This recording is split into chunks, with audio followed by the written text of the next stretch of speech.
ସଜନା ଭାଜି ଭାତ ନେବା ତାପରେ ପକେଇବା ତେଲ ଅଳ୍ପ କିଛି ତେଲ ପକେଇବା ଅଦା ଛେଚା କଞ୍ଚା ଲଙ୍କା ଟିକେ ଅଦାକୁ କଷିଦେବା ନହେଲେ ଭାତ ଯେମିତି ଭଲ ଲାଗେ ଭଜା ଭଲ ଲାଗେ ଟମାଟୋ ଦେବେ ଅଦା ହେଇସାରିଲା ପରେ ଆମେ ଟମାଟୋ ପକେଇବା ଟମାଟୋ ଯେପରି କଷିବା ଯେପରି ଟମାଟୋ ପରେ ମ୍ୟାଟ୍ ହେଇଛି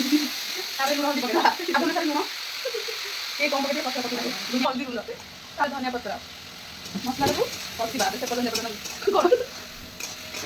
बॉल को अगर लंका में पकेना बेसी में आलू अल्प ହେଇଗଲା ତାପରେ ଭାଜି ଦେଇଥିବା ସୋୟାବିନ୍ ପକେଇଦେବା